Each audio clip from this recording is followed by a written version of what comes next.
With less than 8 months until the midterms, President Biden is rallying his party, telling his fellow Democrats Friday that November will mark one of the most critical elections in modern history. I think a lot of Americans would agree with that. On the Republican side, a shadow primary for a different race in the more distant future is forming, as some of former President Trump's most avid critics line up to take him on in 2024. Julia Manchester from The Hill is joining me live now. Okay, so let's talk about some of these critics of former President Trump. Maryland Republican Governor Larry Hogan and Representatives Liz Cheney and Adam Kinzinger from Wyoming and Illinois, respectively. Do Republicans really believe that there's an appetite for a never-Trump candidate?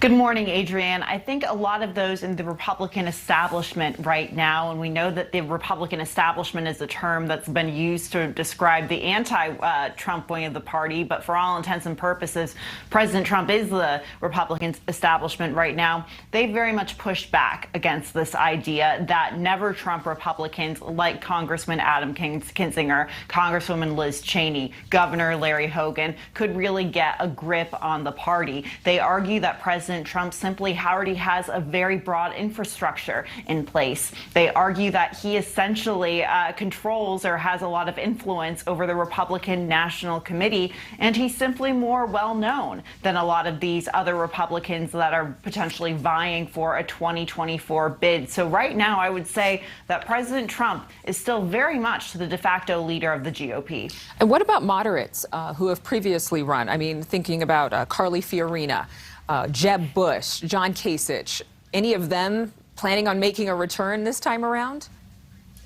You know, I haven't heard that any of them are planning on making a return this time around. And I think you can only just look to the 2016 presidential election and that Republican primary to see how President Trump really dominated that field and how a lot of these candidates didn't really even stand a chance against the then candidate Donald Trump. Look, Donald Trump, like I said, has a very strong grassroots fundraising apparatus right now. Poll after poll shows him very popular with the Republicans across the board. So if we see that grassroots conservative base that's very loyal and, will turn out to vote for him in droves, it's hard for me to see how a more moderate candidate who hasn't performed as well as in the past can really get in there.